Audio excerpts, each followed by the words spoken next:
Bon, il y a quelques temps, il y a un petit mois, j'ai reçu comme information que, pas de presse ou de trucs, hein, plutôt de gens du football même, des acteurs. Arrêtez 2 secondes. C'est qui fait ce bruit-là avec le téléphone? Qu'on me dit voilà que voilà, faites attention, coach. On dit au moment de la signature à Nice, ce qu'a déclaré la presse française là régulièrement, nouvellement, à savoir il aurait signé un document comme quoi il n'irait pas à la CAN s'il signait à Nice. Donc j'ai eu cette information il y a un mois. Elle m'a ébranlé un petit peu. Je me suis dit, moi je ne crois que ce que je ne vois, en tout cas pour ce genre de choses. Donc j'ai dit, wait and see, on attend et on verra. Maintenant la CAN, ça ne sert à rien d'aller gratter, malgré que c'était une personne, je me suis dit, c'est pas un journaliste, c'est quelqu'un à l'intérieur du football. Donc ça suffit à m'interpeller. Il s'avère que donc il était comme toutes les listes, toutes les dates FIFA qu'il y a eu depuis son arrivée à la CAN 2019, avant la CAN 2009, excepté,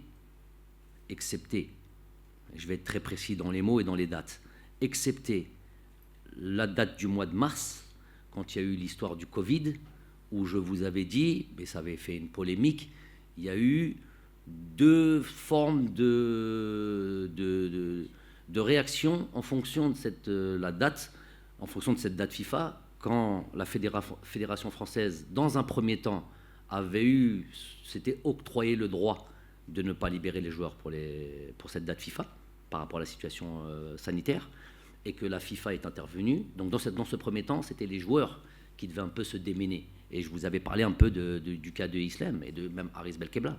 Et je voyais que Islam se bagarrait. J'avais 2 réactions. Elles étaient claires. Un, le club ne veut pas, c'est fini. L'autre, ça se bat avec Olas, ça se bat avec Juninho, ça se bat là. Haris Belkebla, pareil, parce que je ne l'avais pas cité. Il n'y avait pas que Andy Delors, il y avait eu un autre, on le laisse, à la Koulihel, pareil. Ils avaient très très vite accepté l'idée du truc. 5 jours plus tard, la FIFA intervient sur ce dossier et impose au club de libérer les joueurs. À ce moment-là, je n'ai pas pu oublier les différentes réactions des uns et des autres. L'investissement pour cette équipe nationale, l'investissement pour ce pays, pour moi, il est indispensable, primordial, celui qui échappe, celui qui se rate là-dessus. On a déjà eu des gros soucis dans le passé. Vous les avez soulignés plusieurs fois, des joueurs qui venaient en tirant le truc et presque ils venaient à contre-cœur. Vous les avez eus, vous les avez souvent nommés, vous en avez souvent fait des histoires. Donc on veut plus revivre ça. Et pour moi, c'est inadmissible de revivre ça. On vit en équipe nationale avec beaucoup de volonté, beaucoup d'enthousiasme, beaucoup de dynamisme et tout ça. Et c'est quelque chose qui doit nous tenir à cœur pour pouvoir après performer, pour pouvoir s'identifier réellement à notre équipe nationale, donc à notre pays. Ce n'était pas le cas à cette époque-là. J'ai fait ce que j'avais à faire. J'ai eu une discussion très claire avec lui, très claire avec lui, où je lui ai fait part de mes reproches. Il n'a pas eu de réponse à ça, rien dit, et il est revenu en sélection. Ça. Donc, il a fauté, il a truqué, mais c'était resté un petit peu dans un coin de ma tête. Je veux juste citer quelque chose, je les ai notés parce que c'était important, parce qu'il me semblait qu'il y avait, en termes de statistiques, parce que certains ont l'impression et font passer, diffusent l'idée que le gars n'a pas été utilisé. Donc, dernière date FIFA, il est convoqué. Il se blesse en venant ici à Sidi Moussa, lors de nos 3 matchs. J'arrive doucement. Voilà. La Mauritanie, le Mali et la Tunisie. Il se blesse dès le 2e jour d'entraînement, il rentre. Mois de mars, je viens de vous l'expliquer, c'est la date du Covid. Mars avant. Juste avant, la date FIFA, c'est novembre 2020. Titulaire contre le Zimbabwe. On avait 2 matchs. Titulaire contre la date FIFA d'avant, octobre 2020. Titulaire contre le Nigeria. On avait Nigeria-Mexique, titulaire contre le Nigeria. La date d'avant, c'est novembre 2009. Titulaire contre le Botswana. On avait 2 rencontres.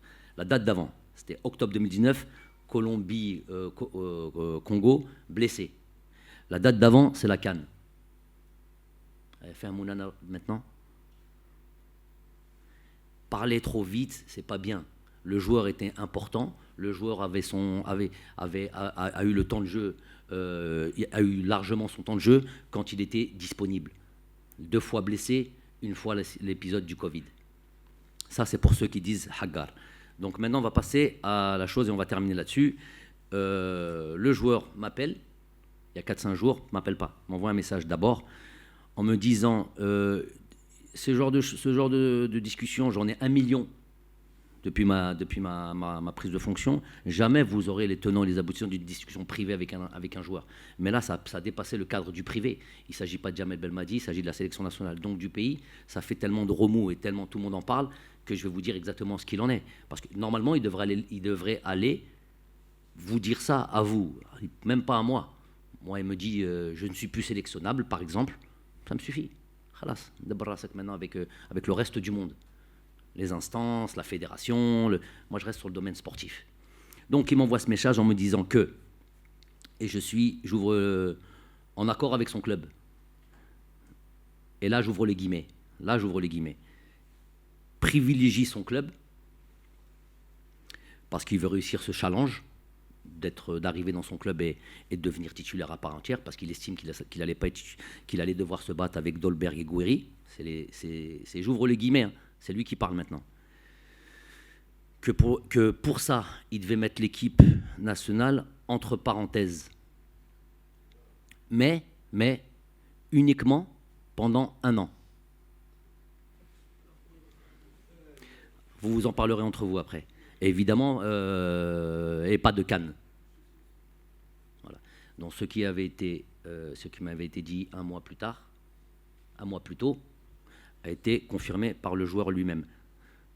Il était dans cette liste, comme toutes les listes depuis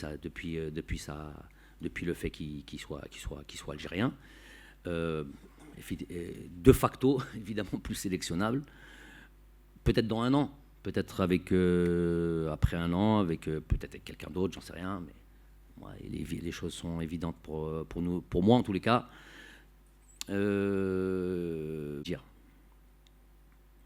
Les joueurs, suite à ça, évidemment, on a eu une discussion. Ce genre de choses ne s'envoie pas par message, ce que je lui ai signalé. Et je ne vous dirai pas tout le contenu de la discussion, c'était très houleux. Donc ça ne sert à rien de mettre ça sur la place publique. Je vous dis juste ça pour répondre et enlever toute interrogation ou tout doute quant à ma,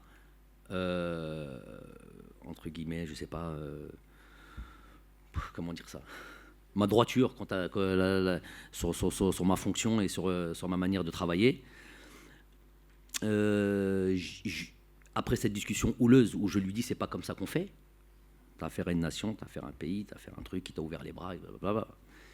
Je lui ai blâmé lui évidemment, j'ai blâmé son club, son directeur sportif m'a appelé. Et on a eu une discussion. Je lui ai confirmé les dires que j'avais sur Andy et sur l'éthique du club. Ils sont tout à fait tranquilles sur le fait que s'ils pouvaient, les joueurs africains qui sont déjà en club, ils en ont d'autres. Non, ils souhaiteraient, clairement, c'est le discours du directeur sportif, ils leur disent on souhaiterait que vous n'ayez pas faire la CAN. C'est leur droit. Tant que c'est oral, c'est leur droit.